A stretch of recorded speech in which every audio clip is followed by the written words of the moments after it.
Hello, hello, hello.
Can you hear me, Cheryl?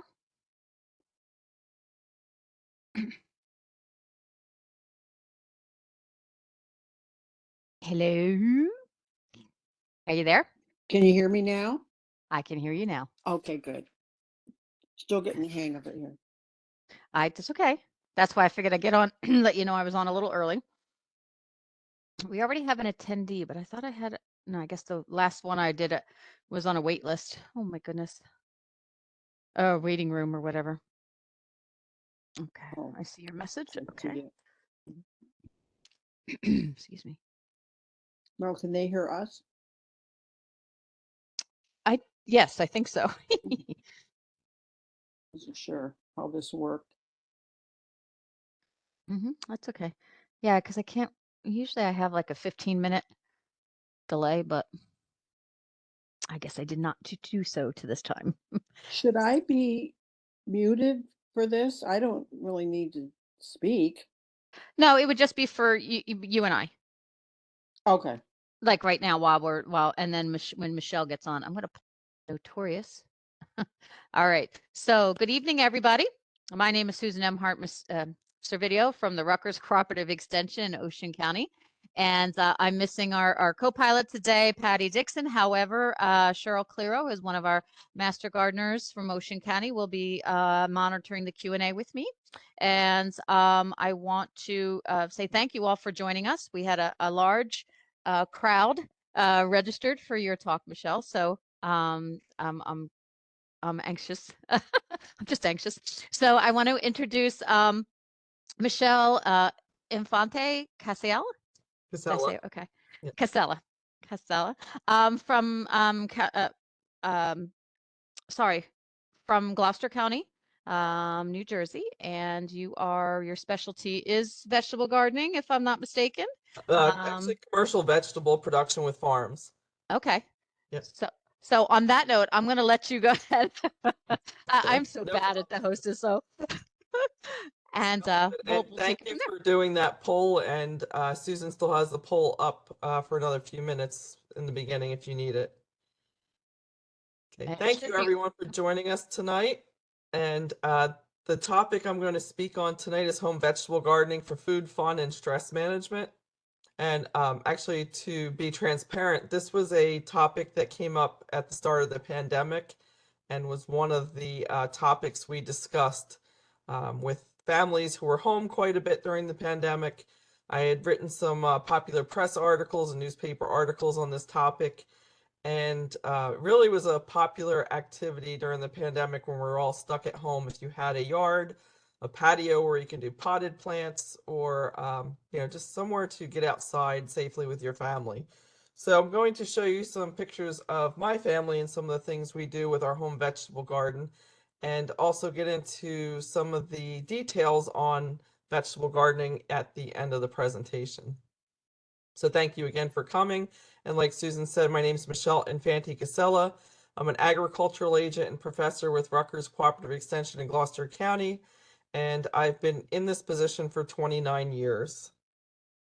Just a little tidbit about my background. I also grew up on a large-scale vegetable farm in Monmouth County, New Jersey, in Upper Freehold Township, and was happy to learn about vegetables there. Went to college to become a food science major, then switched back to horticulture because it's what I knew and enjoyed and loved, and here I am.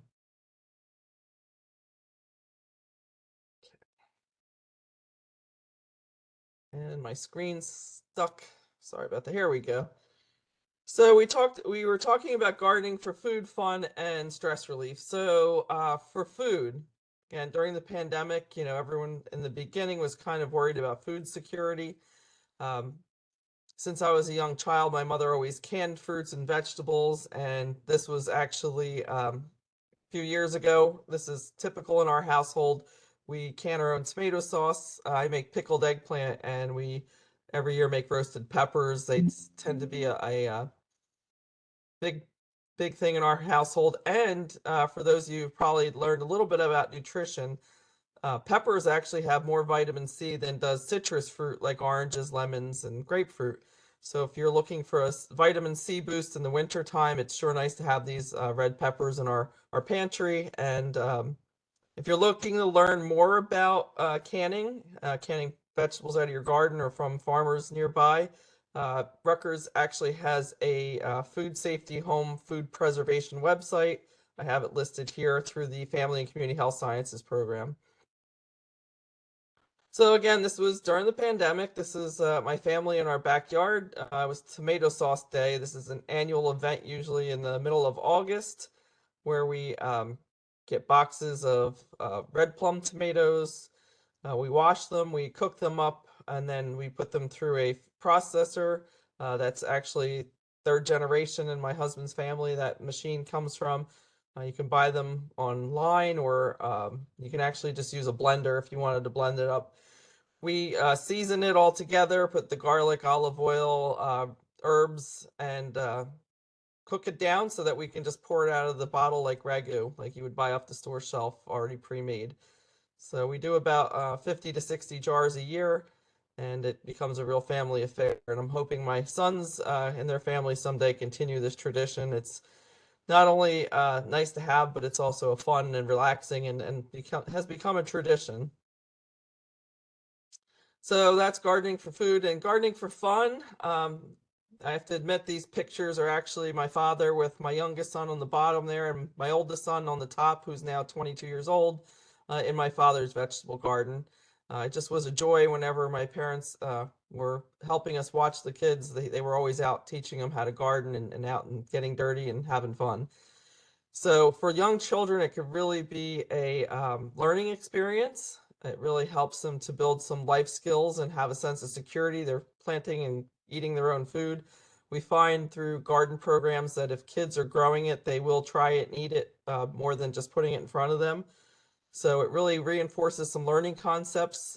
We can measure how far apart plants are, addition and subtraction. It teaches them organization, sorting categories and colors for young kids, and really can build motor skills and really teach a good work ethic. So it was something that I was very, very happy that we did with our children, and to this day. In fact, the oldest, which is in the top there, he's graduating university this spring, actually in a few weeks, with a degree in turf science, so he still enjoys being outside with plants. So stress relief, this picture of myself in our small home garden, and my neighbor's right across the fence there. He has his garden, so we get time to chat with the neighbors. And I actually find this to be stress relief after getting off the computer after a long day of work, and really enjoy getting out in our garden. Really, the sunshine and fresh air really gives you stress relief. And then vitamin D, being out in the sunshine, really helps with that. So I encourage all of you to try it. And I'm sure if you're here, you already have an interest in gardening. But the first step we always say is don't guess, get a soil test. So Rutgers Cooperative Extension through the university has a soil test lab. We sell this soil test kit, which has instructions. It has a form to fill out and a sample bag. There's actually a plastic bag inside here. You pull out, fill up, and put soil in. Here's our website, njesrutgers.edu/soil testing lab. But we do sell these test kits. They're $20 in the office. You have to mail them up once you complete the forms and fill them up to the university lab, and they will email you back the soil test results as well as instructions for lime or fertilizer. You don't, however, need to use this bag. You can actually use your own bag box and download the forms off the website and send a check in for $20 to the Rutgers Soil Testing Lab. Actually, the check gets made out. It'll tell you on the form to Rutgers State University of New Jersey. So again, come visit us at the extension office to pick up these bags, or you can just do it online by going onto the website and sending the check directly with your sample to the lab. So I often try to teach, and you might have seen this in other presentations, but it's always good to repeat, why do we adjust soil pH? I get that question all the time, not only from gardeners, but from even the farmers I work with. And this is the reason why. In a soil pH of around 6.5, which is optimum for most plants, especially vegetable crops, is where most of our essential nutrients for plant growth are in their most available amounts. So when we look at this chart and these bars, wherever the bars are widest means that the nutrient is at its most available in the soil to plants. So when we look at all of the different nutrients that plants need, the bar at 6.5, most of them all have the widest portion of their bar. So that's why we need to keep our pH around 6.5 for most of our crops. Now there's a few exceptions, azaleas, rhododendrons, blueberries. Some crops do like lower pHs for certain reasons, but for our vegetable crops, we're mainly going to keep it at a pH of around 6.5 or even 6.2. 6.2 to 6.5 is the range. And this is the reason why we lime and why we want that pH to be at that level, again, for nutrient availability for our plants to uptake. So we're starting to look for a vegetable garden. What's one of the most important things in our yards or our areas? And not everyone has that choice to look at different locations in their yard. This was actually my parents' garden before they put the deer fence up. And they were lucky. They had 2 acres of yard to choose from, so they had different places to put it. But all of our vegetable gardens should be in a place that has at least 6 to 8 hours of direct sunlight each day. And actually 8 to 10 hours of direct sunlight is ideal for most vegetable crops. And the reason for that is because most of our vegetable crops we grow to harvest come from tropical origins where they get many hours of sunlight each day. And so if they are native to those areas, they want to have that much sunlight. So again, selecting garden sites with the most sun possible in our yards is very important. The other thing is to consider is watering and our watering sources. Most vegetable crops do not grow and will not produce without having adequate water. So again, rainfall is not always adequate in our region, and we do get summer drought periods. So having a clean water source makes it easy and convenient if it's near our gardens. Some people choose to recapture water from something like a rain barrel.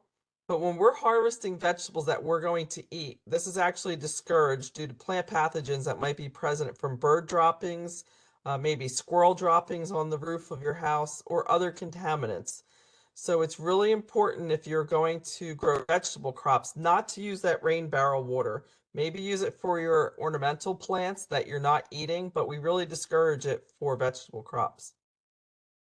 The other important thing is when we're considering irrigation or watering our garden is to water during morning hours so that leaves will dry quickly, because wet foliage only encourages plant diseases like bacteria and fungi that can harm plants.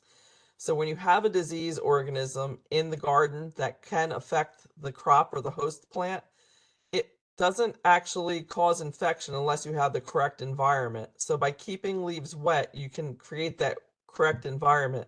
Because when you think about diseases, you need to have 3 things. We call it the disease triangle. You need the host, the pathogen, and the environment.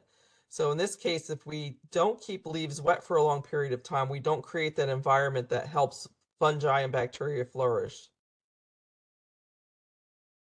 Another thing to consider is your garden soil quality. So you may or may not have good quality soil, so there may be things that we need to do to make that soil quality even better. Vegetable plants really prefer well-drained soils that do not puddle after heavy rains. If soils are not well suited for growing vegetables, they can be amended with composts or add other amendments to help them become more suitable for vegetables.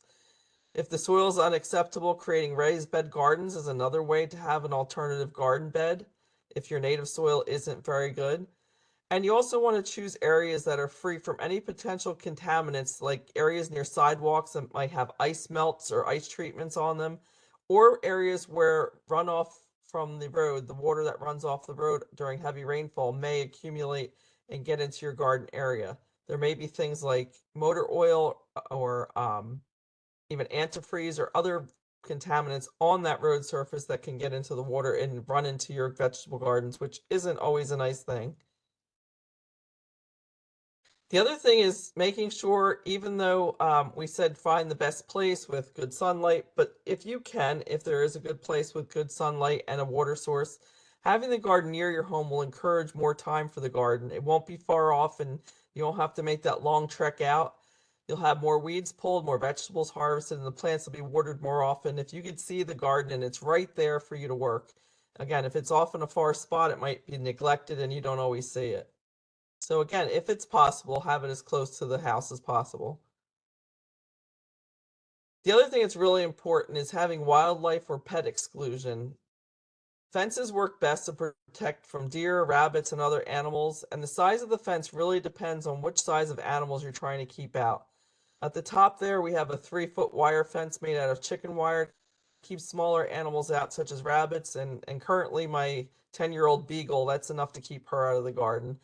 But for deer, fences at least 6 to 8 feet high are really a necessity, and I've even seen deer jump 6-foot fences. So again, just whenever you're trying to discourage, have the right size fence or barrier or something to keep your animals out. Other considerations when site selecting your vegetable garden is choose areas with little foot traffic. The soil really needs to be free of any tree roots because you won't be able to till the soil, or you'll get too much competition. Avoid any compacted areas where maybe there was vehicles driving on the yard at one point. And then the other thing is to consider having the proper tools, the proper tillage equipment, shovels, hoes, rakes, trowels, anything you're going to need to work in that garden, have them ahead of time instead of waiting until you start to garden and then say, oh, I don't have that. And it would be a nice, easy tool to get rid of some weeds or to turn over some soil. And a week goes by because we're busy and the garden gets out of hand and we don't have those tools available. I've always asked for things like this for in the spring for maybe Mother's Day or my anniversaries in February. So the first anniversary when we lived in our house, my husband bought me a rototiller. That was great. I was very happy. So once you've selected the site, steps for soil preparation is very important. And because most of our vegetable plants are deep rooted, we want to turn the soil at least 8 to 12 inches deep with a shovel or rototiller to loosen that soil, so we have good root establishment. If there's any stones or clumps of grass or any other obstructions in that garden, we want to remove them. We want to level the soil in the garden and apply a small amount of complete fertilizer that contains nitrogen, phosphorus, potassium throughout the garden. Rake it in, till it in to the root zone in the soil before we plant. And to know how much you need is to look at your soil test reports to see which rate for the recommendation, and it'll give it to you in 1,000 square feet. So if your garden is 100 square feet, you would just do that math and do 10% of what it's there, because usually the recommendations for home gardens are given in 1,000 square feet. The one thing I wanted to note is if you leave fertilizer on top of the soil surface, nitrogen is lost to volatilization. So it's really important once you put fertilizer on to immediately incorporate it into the soil with a rake or hoe or some kind of hand implement so that you're sealing that nitrogen down into the soil layer where the root zone is, so it'll be used. Again, nitrogen left on the soil surface is usually lost to volatilization very quickly. And you'll notice that you'll see it melting and it'll just dissipate. So really important to incorporate your fertilizer. Choosing vegetables to grow is really part of your personal preference, what you like, what you're willing to work with. Also what space you have, the planting zone or climate that we live in, because certain things we don't have enough time in our area to grow. Pest resistance and tolerance is really important, and also which season that we're planting it in. Hold on 1 second, I'll be right back.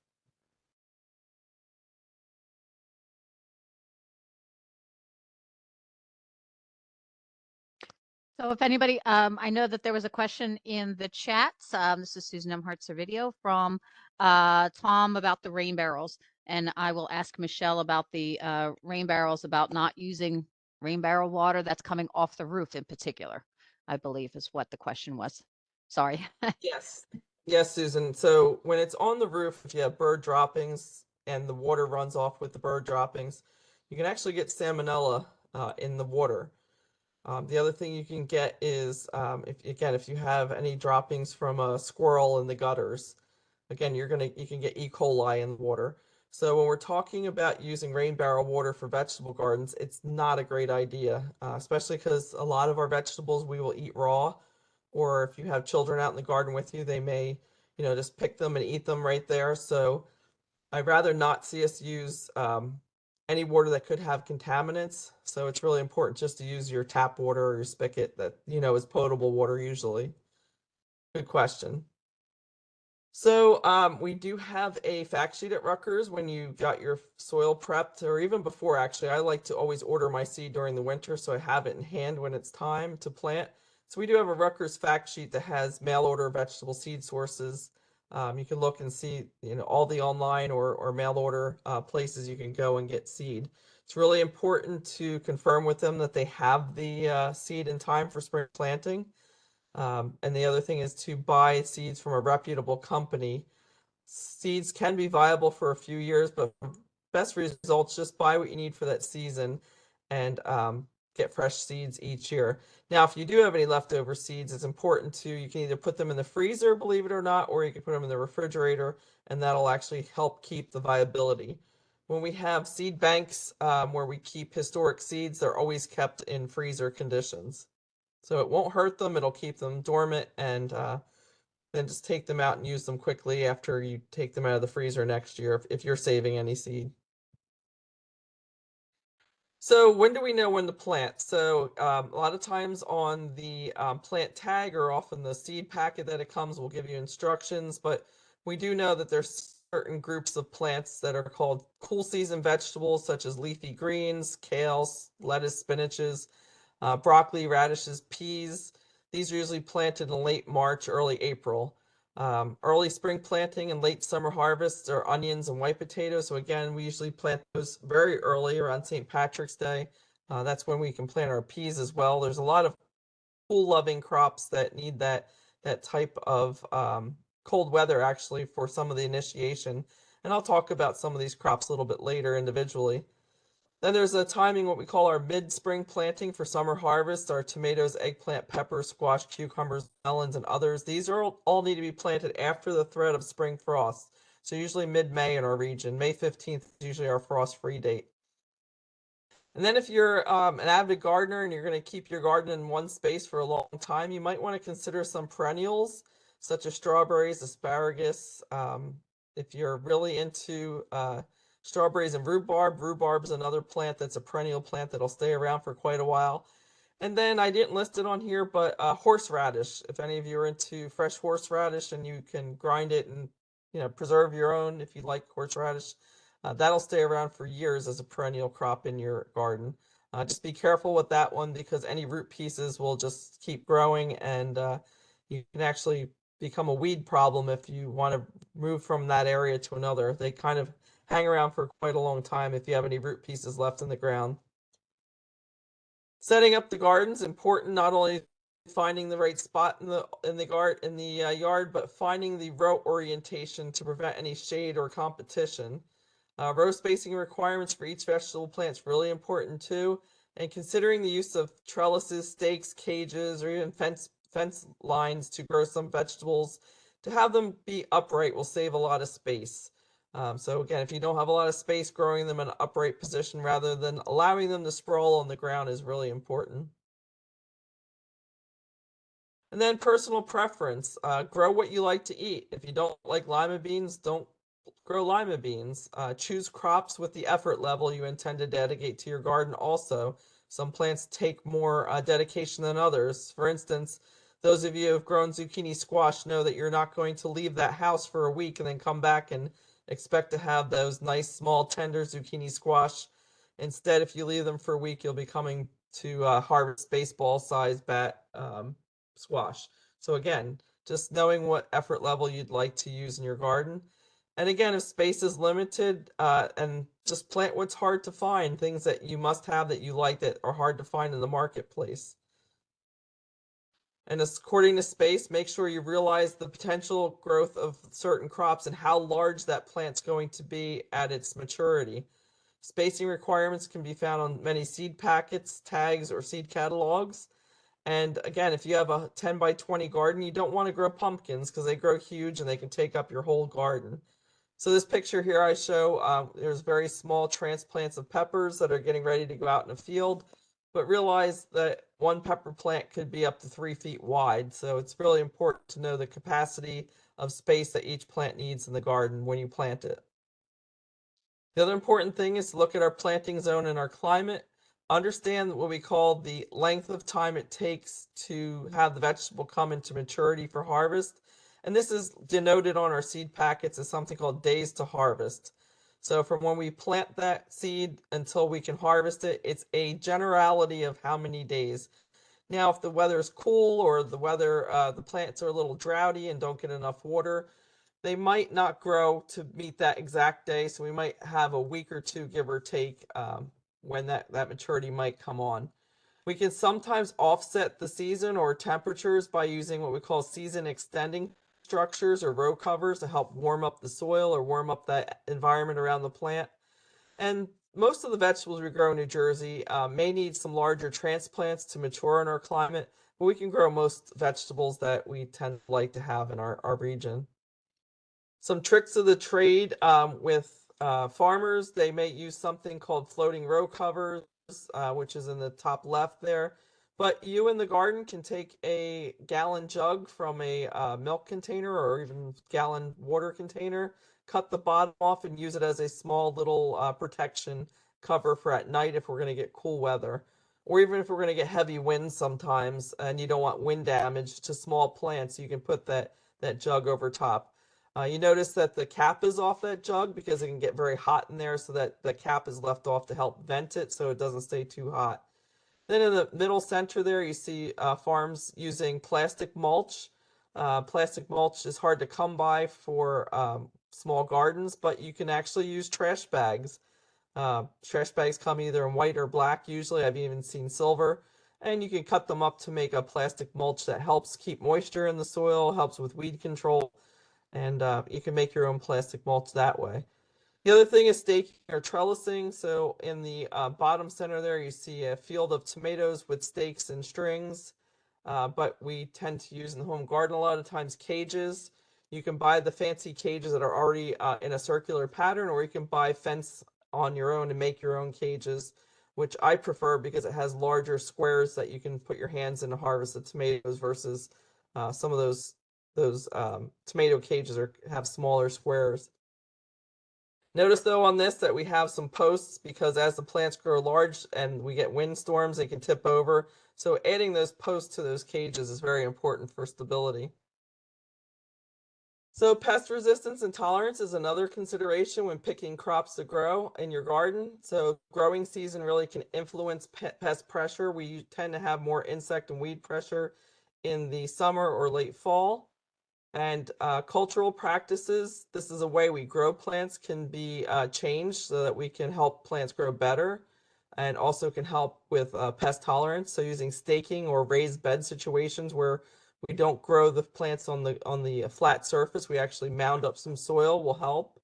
And also some varieties have tolerance to diseases and even insect pests. So it's important to see what's listed on the catalogs or seed packets for that reason. So now we're going to get into some individual crops and how they grow and some of the attributes for growing them. So radishes. Radishes, if any of you have grown them, usually mature in 28 days. They are cold loving, so you can plant the seeds very early, sometime in middle of March usually, and they'll be ready about a month to 32 days later. With onions, we can plant seeds, plants, or bulbs. Typically in our region, we tend to plant the little onion sets or bulbs or even plants. And we plant them early in March and then we harvest them usually in July. Garlic is another allium crop. It's planted in the fall because garlic tends to need that cold exposure, and the technical term for that is something called vernalization. In order for that garlic to start to make multiple cloves within a bulb, we need that cold exposure, so it's planted in fall, generally in October, early November. But again, it's one of our cool season root crops. Beets actually are planted usually in late April, so they're not as cold tolerant as some of our other root crops. So they need a little bit longer period to get the soil to warm up. Generally, when the soil is about 50 degrees, we want to plant beets. So right about now, we're ready to do that. And I say plant in succession because when the beets are ready to be harvested, generally there's about a week or 10 days where they're all coming to size, and then they're done. So if you like to have beets throughout the season, you would plant them at multiple times, usually about 2 weeks apart, and you can have a steady flow of beets in the garden. White potatoes are another cool season root crop. They're actually not a root, they're actually what we call a tuber, which is a storage organ for carbohydrates that's swollen on the root. And these we plant very early in March, and St. Patrick's Day is usually the time when we plant white potato. Turnip is similar to radish. Again, we can plant pretty early, usually early April for spring harvest. And then if we're going to harvest turnip in the fall, September is a great time to seed turnips. Again, they're very quick to grow. Carrots need a little bit higher soil temperature, similar to beets, so around 50 degrees Fahrenheit. So we want to wait, and about now is a good time to start planting your carrots. So again, these are cool season root crops. Getting into white potatoes, it's a vegetable that ranks up there in acreage in the United States with wheat and rice. It's one of the most important staple crops in the human diet around the world. But potatoes, again, they're not roots. They're actually that special underground storage stem called a tuber. Maximum tuber formation occurs at soil temperatures between 60 and 70 degrees Fahrenheit. And when the soil temperature gets about 80 degrees Fahrenheit, tubers fail to form. And this is why we plant so early in March, because we need that cooler soil temperature for the plant to initiate those tubers to form. Once it gets hot in the summertime, tubers stop forming, but they will start enlarging. But the number of tubers will not increase once we get higher soil temperatures. That's why we plant so early. And potatoes are among the earliest vegetables planted in the garden, and all varieties can be planted around March or April using what we call seed pieces.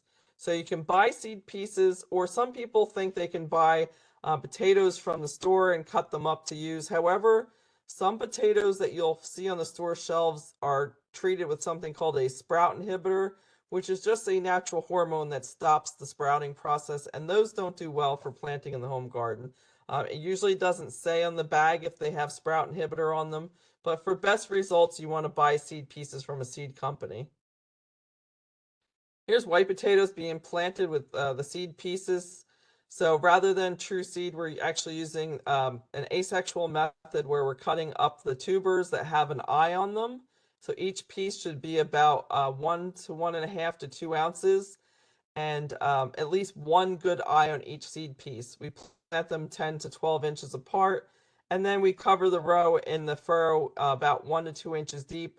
And the furrow should be about 6 to 8 inches deep when we lay them in there, cover them with about 2 to 3 inches of soil. And as they start growing, you see on the right there as the eyes are sprouting, we start to cover around the base of those sprouts, and eventually we'll have a mound of soil up around the potatoes, which is showing in the next here. This is actually a field of potatoes. Notice how they've used cultivators to ridge up the potatoes.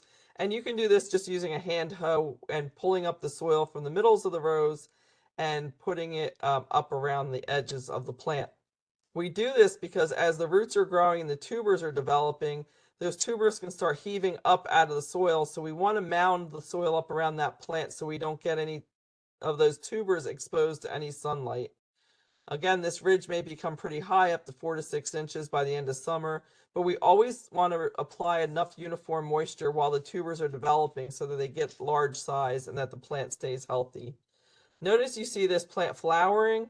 When you start seeing the flowers form, that's when the plant's going to start senescing or start to die back, and we'll start seeing yellowing because it's under a little bit of stress, and it's going to start dying back, and that's the time you know that the tubers are getting to the maximum size. So harvesting potatoes should be done when the vines are yellow and dyed back.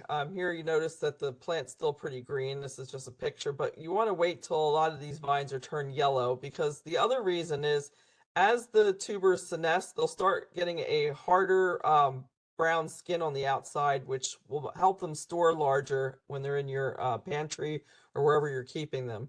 So again, wait till about 50% of those vines die back before you start digging them. With a shovel or pitchfork is a good idea to lift them out of the soil, but you want to start very far from the edge of the row, about 8 to 12 inches away from the middle stem, and then work inwards so that you're not cutting or piercing any of the potatoes with your digging implement.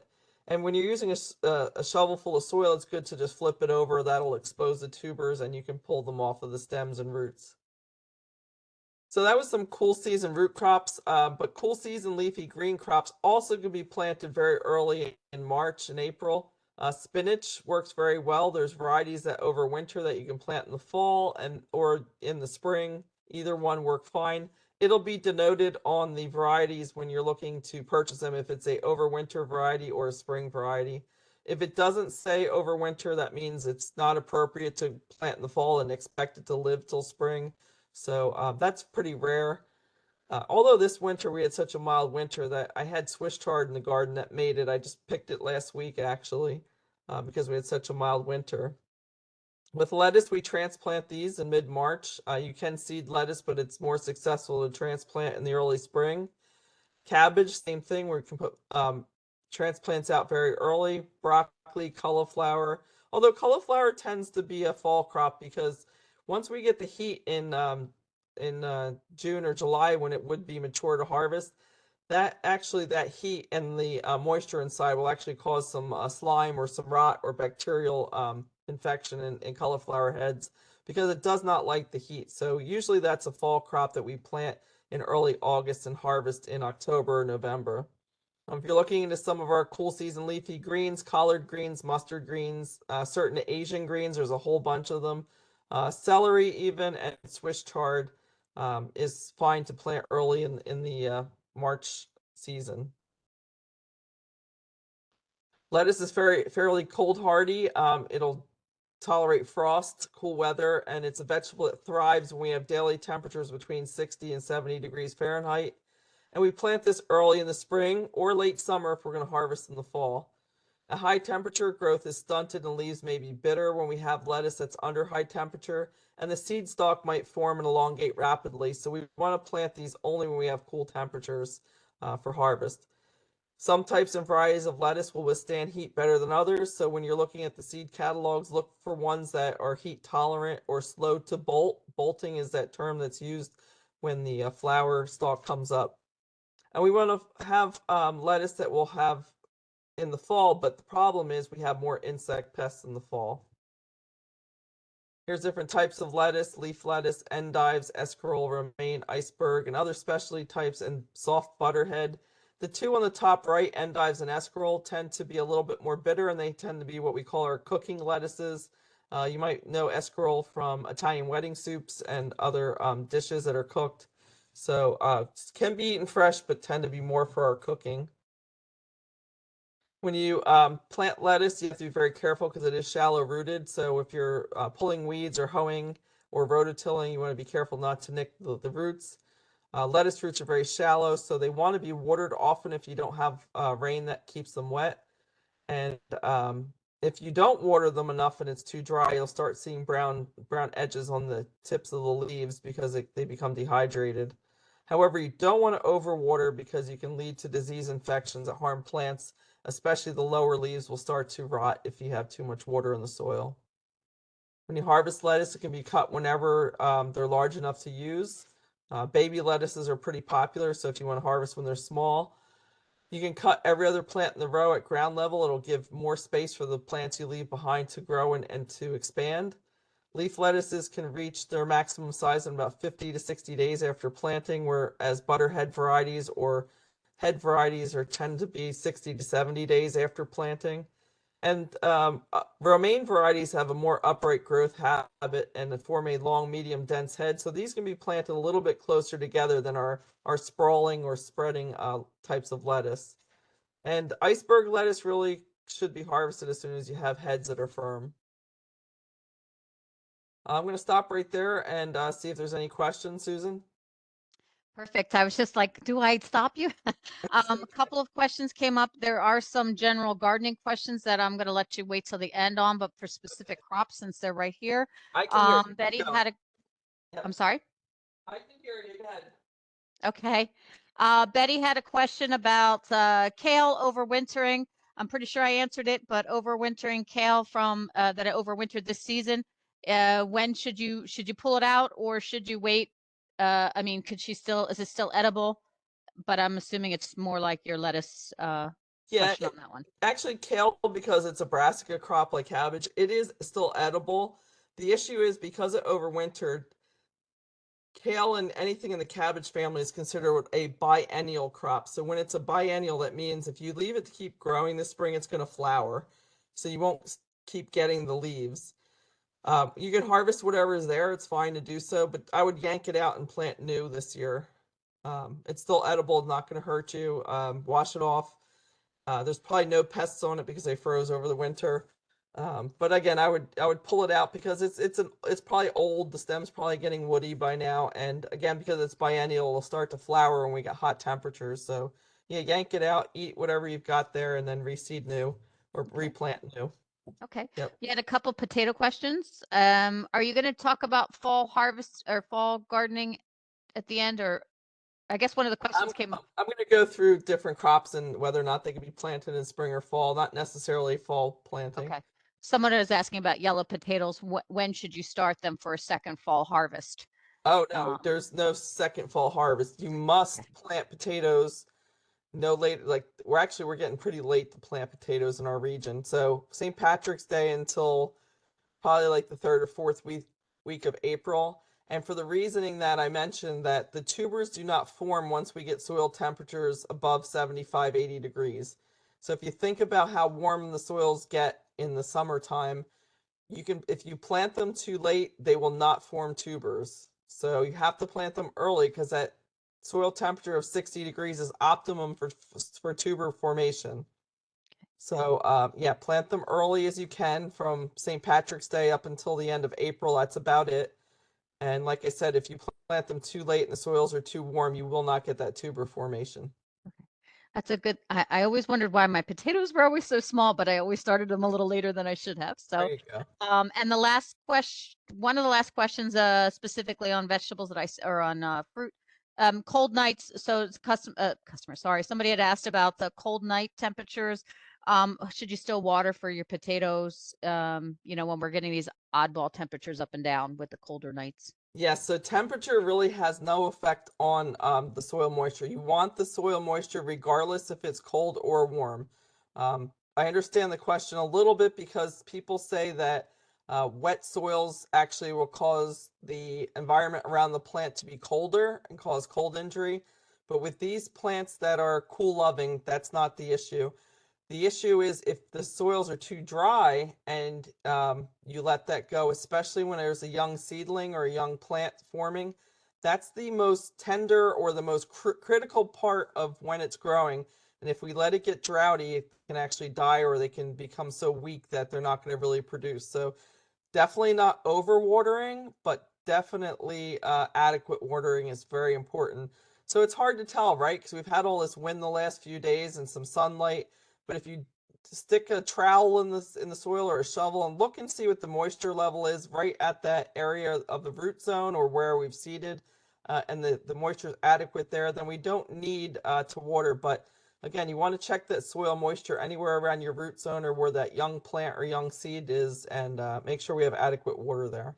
And again, it really determines on your soil type, because down where we are in southern New Jersey, we have sandy soils which need frequent watering, but in the northern part where we have more clay soils, they need less frequent watering. So soil type, plant age is really important too. The larger your plant, the more water it needs, especially when we have fruiting crops that are expanding, and I'll talk about that with blossom end rot in a little while. But again, smaller plants need less water, but make sure that they have adequate water. I hope that answered that well. It sounded good. Okay. No, you did. The other question, carrots, since you just talked about carrots, I think it's similar to what we were talking about with the kale, but the carrots were last October, left them over the winter. Can they be eaten? Oh, definitely. So my husband just 2 weeks ago rototilled my garden for me, and as he was rototilling, he kicked up a bunch of carrots that were left. And I certainly took them out of the garden, washed them up, and they're in the refrigerator right now. So yep, that's fine. We had such a mild winter that nothing really froze deep underground. Carrots are fine to use, and again, pull them out, use them, reseed them, and that was a good place to store them for the winter, right? Under the ground. Yep. Yeah. And the last one, when you're watering, are you supposed to be watering the plants above ground, somebody's asking, do you water above or below the plant? And we talked about wet leaves, but just to reiterate. Yeah, so that's a good question. So water is not absorbed at all through the leaves or the stems. It's all absorbed through the root system.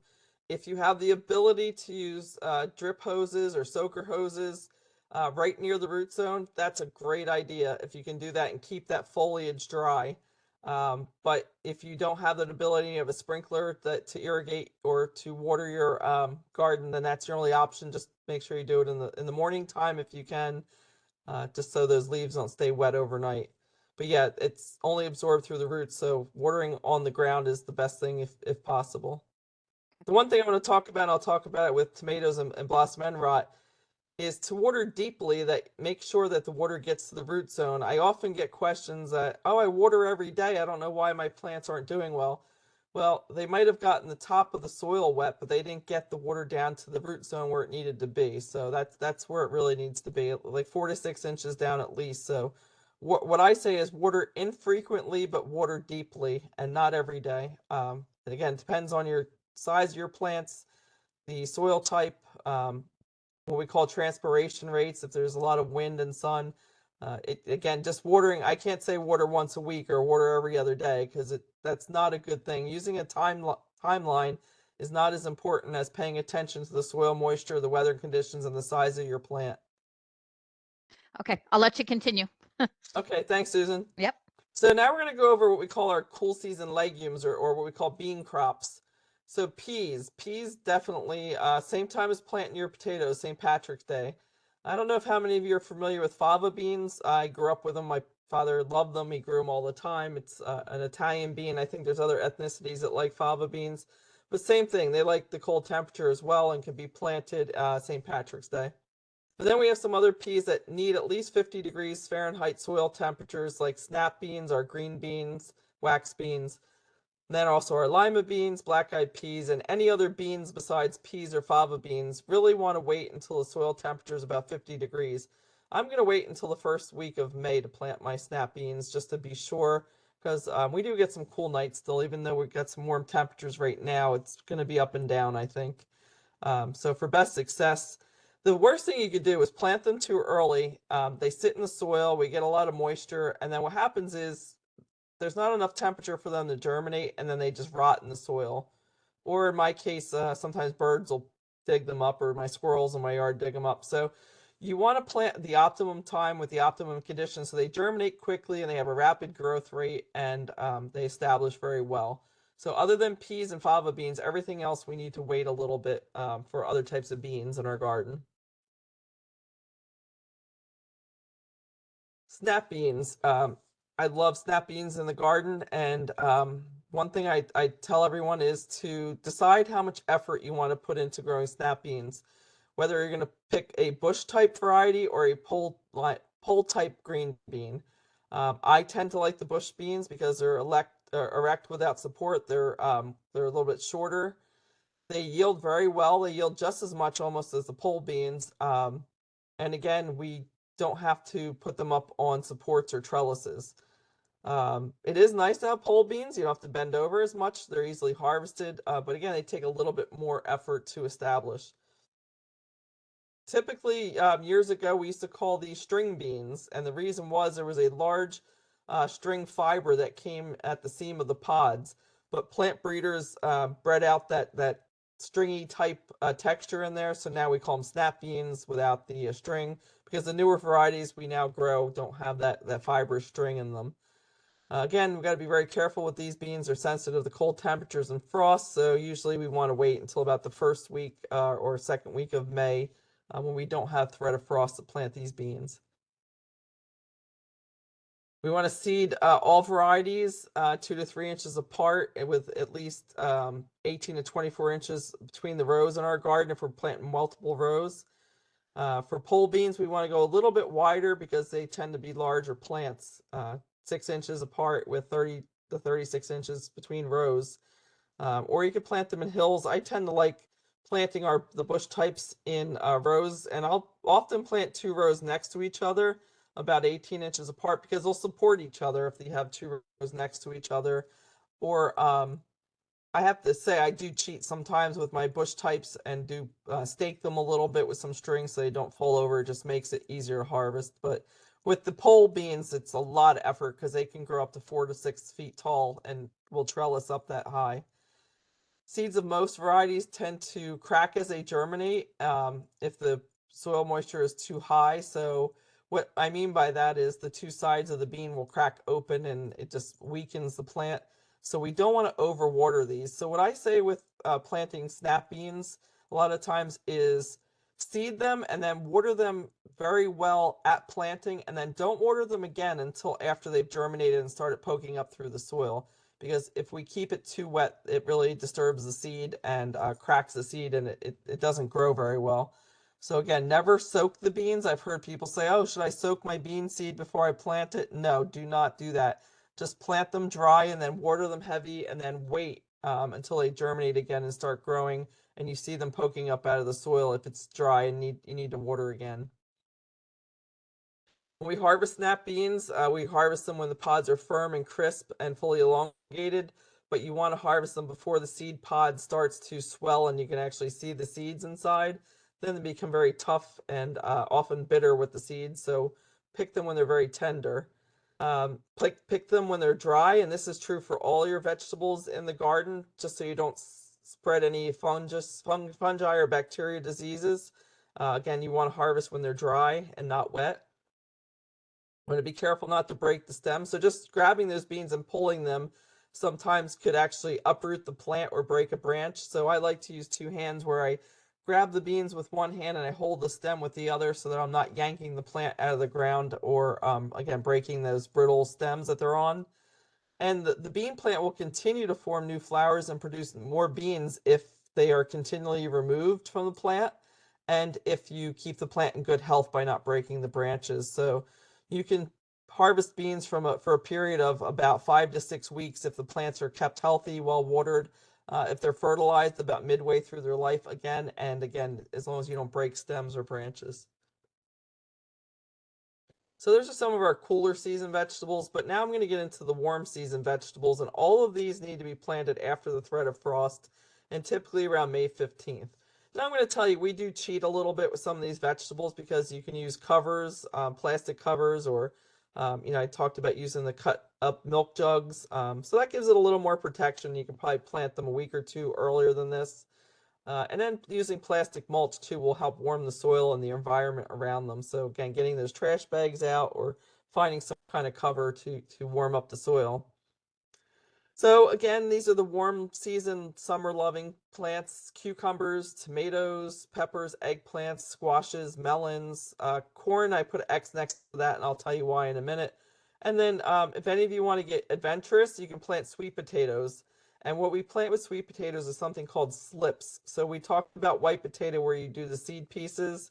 Well, with sweet potatoes, we actually grow the sweet potato till it makes vines, cut the vines off of the potato, and that's actually what we plant in the garden is slips.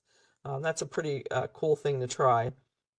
Many of these plants that are summer loving, we can either plant seeds or transplants, but transplants do very well for our fruiting crops like tomatoes, peppers, eggplants. Squashes, melons, and cucumbers I don't find do as well with transplants because they're very brittle and they're very tender, and you can damage them if you try to transport a transplant and then try to plant it with your hands in the garden. It's not as successful as a seed. And the nice thing is we plant these crops like melons, cucumbers, squashes. If you plant them in the right soil temperature at the right time, they germinate very quickly and are very successful in growing. Now, corn. Why do I have an X next to corn? Corn is not very successful in the home garden, and the reason why is it doesn't pollinate very well. You have the tassel at the top, which gives the pollen that has to land down onto the silks of the corn in order for the corn seeds inside to expand and be fertilized with the pollen.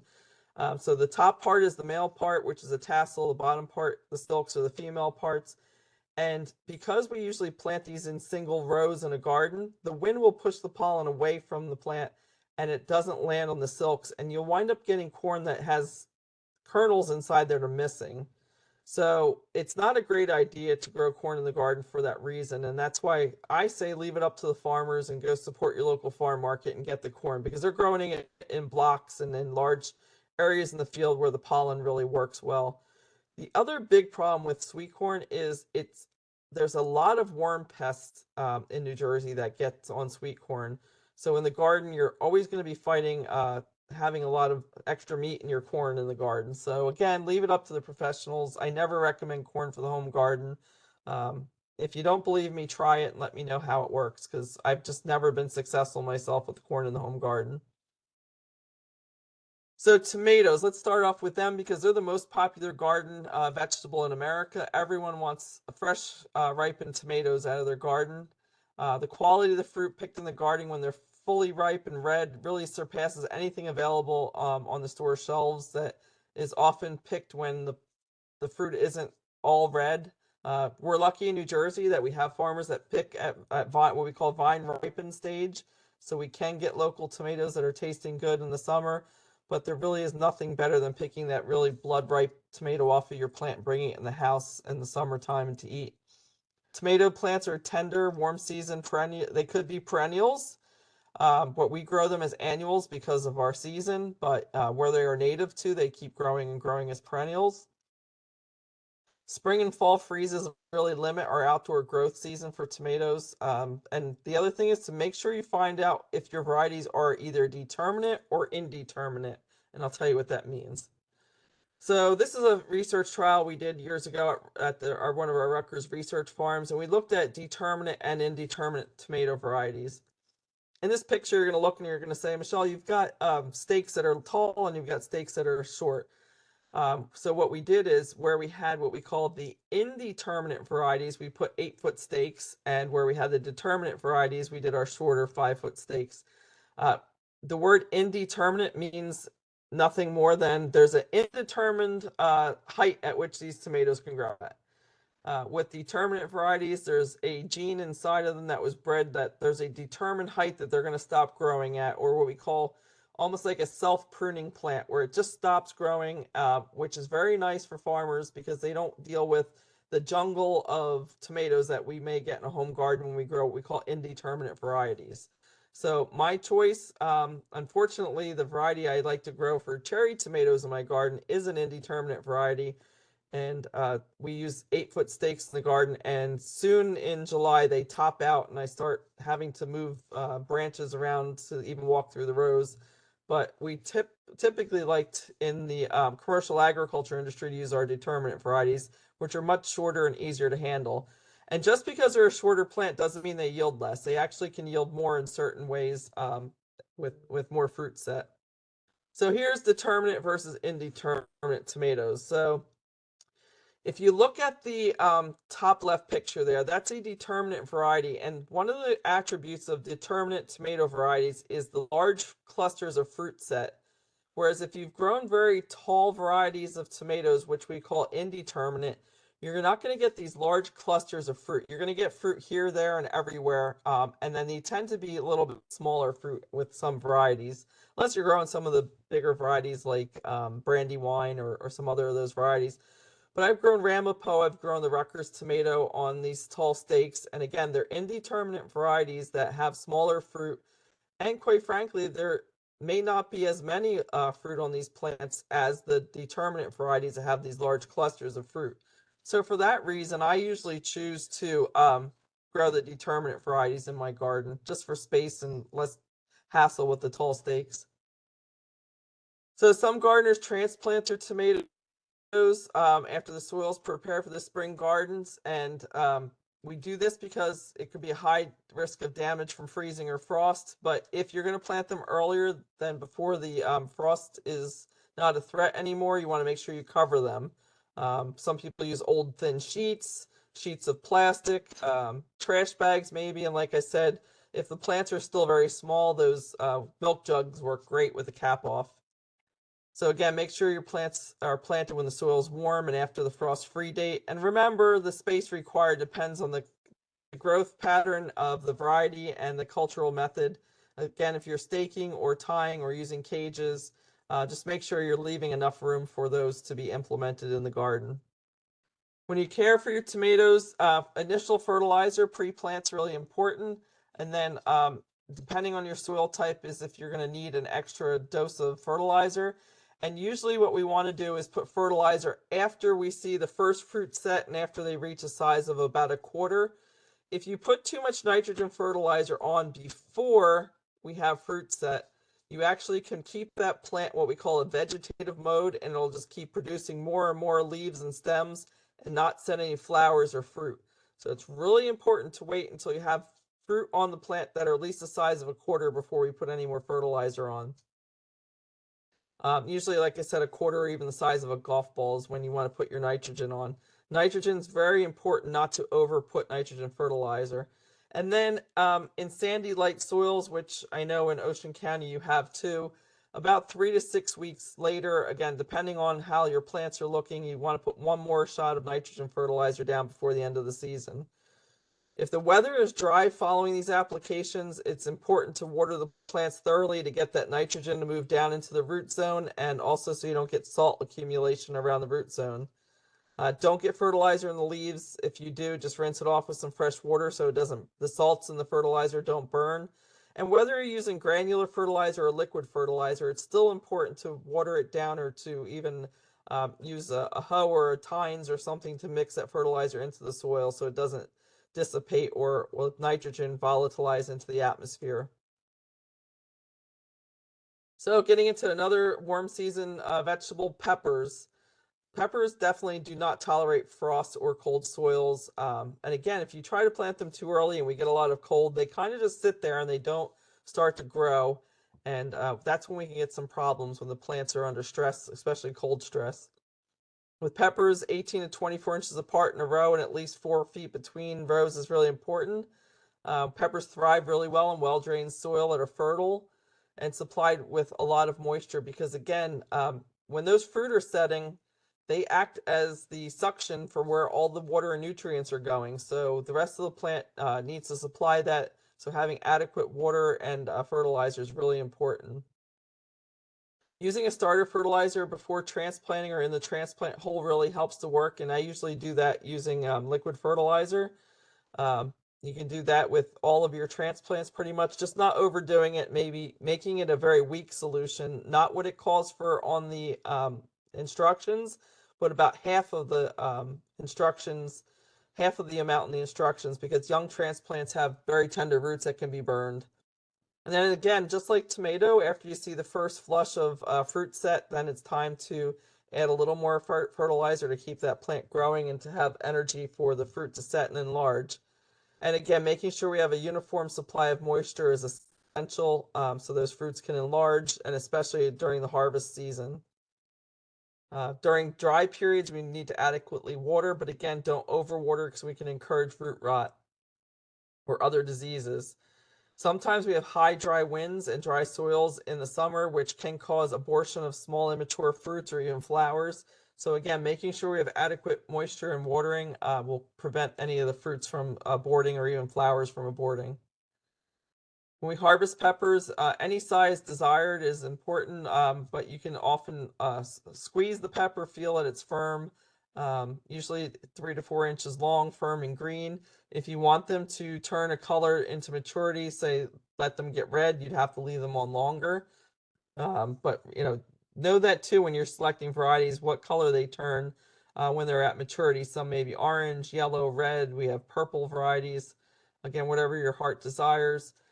Again, when fruits are mature, they break away easily from the plant. But again, with peppers, just like when we talked about with green beans or snap beans, the stems can be a little bit brittle. So take some care when you're pulling them off. And I would like to tend to twist the pepper a little bit instead of just trying to tug it off. You actually make a twisting motion. It'll help snap that stem off of the plant. Again, harvesting during morning hours when the plants are very full of moisture, but you want to make sure and wait until the foliage is dry so they don't have disease spread. But again, just in the evening time when they might be a little bit wilty from the heat of the day, it might be harder to twist them and snap them off the plant. If they look a little wilty, you can put some water on, but try not to get the foliage wet if you need excess water in the afternoon from wilt. The one thing I do want to warn you, and maybe you have some experience with this already, exercise caution when you're handling some hot pepper varieties because there's oils on the outside that can get into your skin. If you touch your nose or your eyes, can be very painfully irritated. So especially habanero peppers, ghost peppers, anything that has what we call high Scoville heat units, you may want to wear rubber gloves or plastic gloves when you're harvesting these and just take very good care. Susan, any questions at this point? I'm actually so it is after 8, so I'm going to let people stay on. But I just wanted to let you know that we're at 8 o'clock now, and I'm going to put a poll up for survey for those that might have to jet off. Okay. But I just we'll have stay a on couple as more. Actually, we're almost that's what I done. thought. Yeah, so All I right. thought I'm going to leave the questions till the end. Okay, and So- if everybody has to leave, I won't be offended. But I just want to go over some disorders of vegetables. So, cap facing. This happens when we plant vegetables. Excuse me, we plant tomatoes way too early, and there's cold temperatures that distort some of the cells. So we don't want to plant them early for this reason. You can get this disorder. Sun scald is right there, and that's when we don't have enough leaf cover and when the plants are weak and the green tomatoes are not covered with shade from the leaves, so we get the sunburn. If you have a tomato transplant that you're buying from the store or growing and it's small and already has fruit or flowers on it, pull them off because that's what's going to cause stress and you're going to have not enough leaf cover.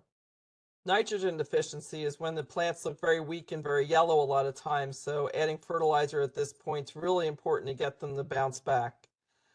Calcium deficiency is when the calcium is not absorbed by the roots, and this more so than not is caused by lack of watering deeply in the soil so that the roots don't have the calcium to uptake, because calcium is taken up through a process called mass flow. It needs to be in the soil water solution for it to get through the roots and into the plant.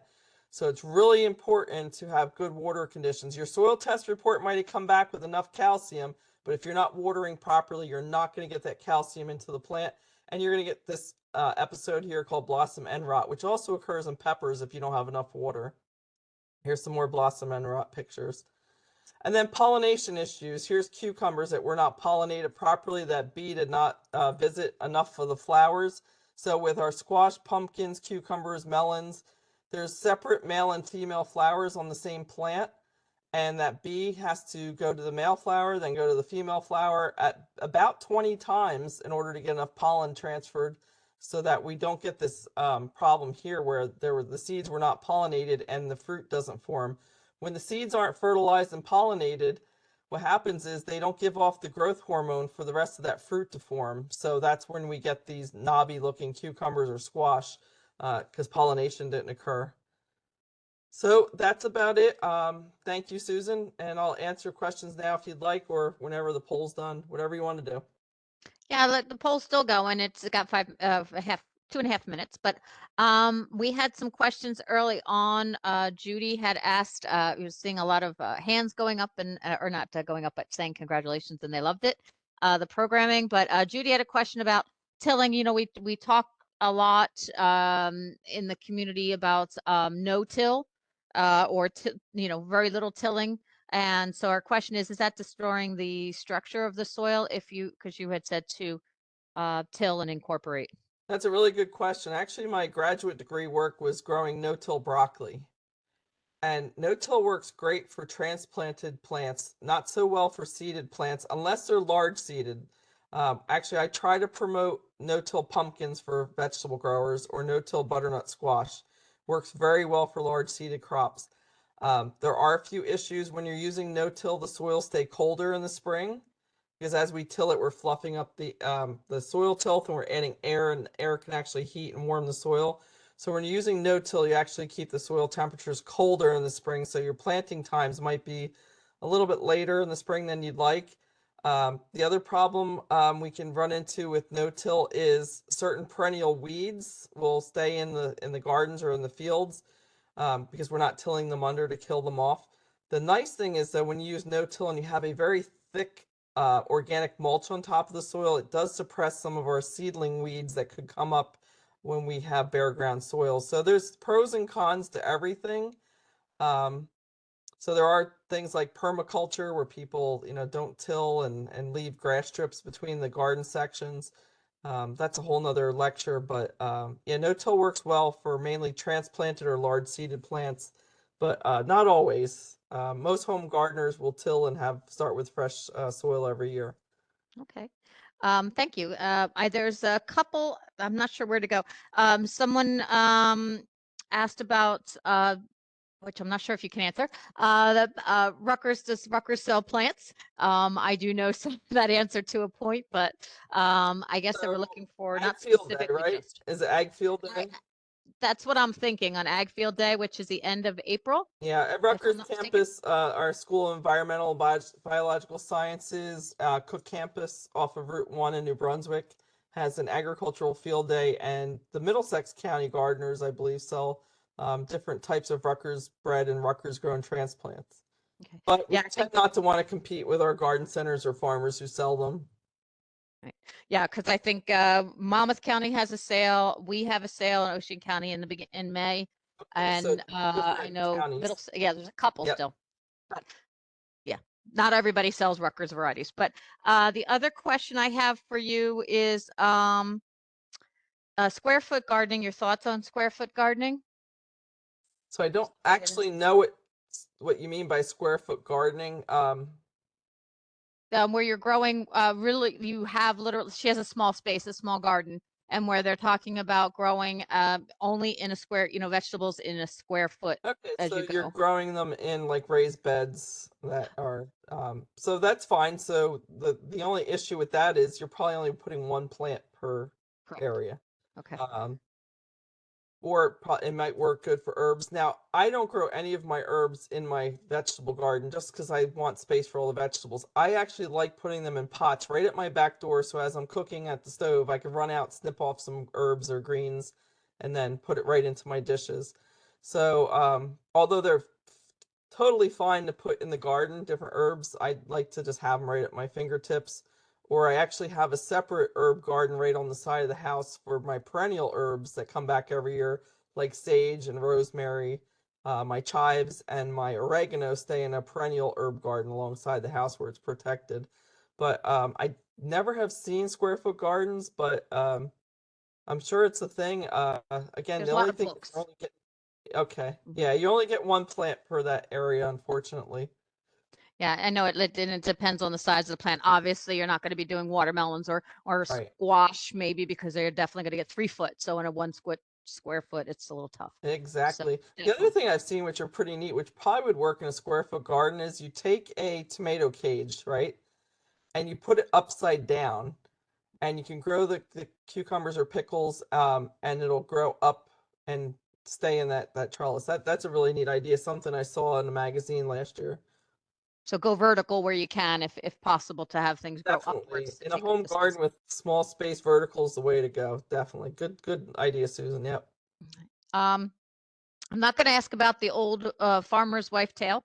There's one about watering plants before frost, which, yeah, it's an old wives' tale. So, I mean, we want to try to go with our research-based Yeah, information. actually, I don't know. the opposite's true. The drier the soil before a frost, the less damage you're going to have because the less water that's inside the plant. If the plant's a little bit droughty or a little bit wilty, because what happens is during very cold temperatures, it's the ice crystals, it's the water that freezes.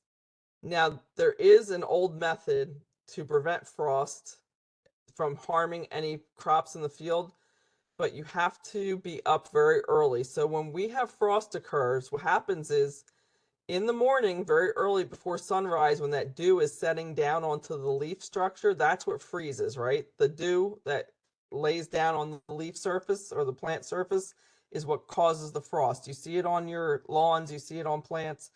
Well, what the farmers do, this happens throughout the whole country when they have plants that need to be protected from frost, they put overhead irrigation sprinklers and they actually create ice layers on top of the plants. But you have to do this right before the frost. So my father did this when we grew up on the farm. He would get up, say about 3:30 in the morning, go out and turn the irrigation pump on and the sprinklers and wet everything and create an ice layer so that the frost didn't lay because the frost was colder than the ice, believe it or not. And as the ice was melting, it causes what we call an exothermic reaction and gives off heat. So it actually insulated those plants from being damaged by frost. So, but I don't know any homeowner that wants to get up at 3 o'clock in the morning and put a sprinkler on and protect their plants. So again, using sheets or road covers or something like that is a good way for frost protection in our small gardens. I'm just trying to write in the chat at the quiz regarding some of the plant sales that we know of that are popping up. And again, our sales, we really from any Rutgers, whether it's the Master Gardeners, whether it's Master Gardener associations or whatnot, we're really not trying to compete. It's only one-day sales usually. Right. And trying not to compete with the local producers. Right. There's a lot of other questions. What's the biggest one I can come up with? I think I hate to keep you on too long, but excellent information. I'm seeing a lot of that. Anthracnose, somebody was mentioning. So anthracnose gets on peppers, tomatoes, eggplants quite a bit. Again, just keeping the plants as dry as possible really works. The other thing is rotating the vegetables around the garden. Don't put them in the same spot every year. If you had anthracnose in one spot, don't put the peppers in that same spot. Keeping your organic matter levels high as you can. I use all of my mowed up leaves and put them in my garden every year to keep organic matter levels high, because it really benefits microorganisms that can help keep the pathogens at bay. So anything you could do for soil health will help you have less disease in the garden. That's excellent. Excellent. One last question, which, because it was an odd question, I have to ask it, unless Cheryl found anything else that we really need to touch on.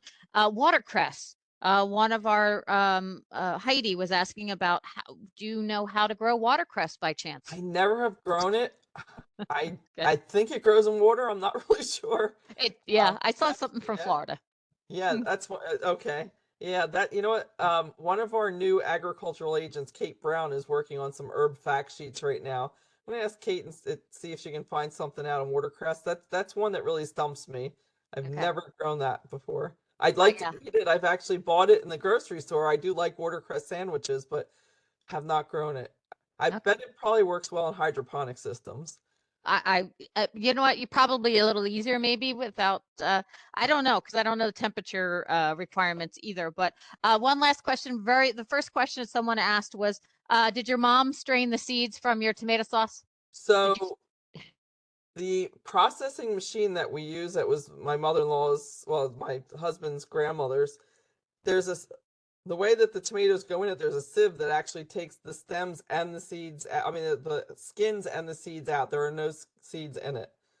Okay, cool. My mother doesn't always take the seeds out because my Italian father likes seeds in his sauce. So it's really your preference. Yeah.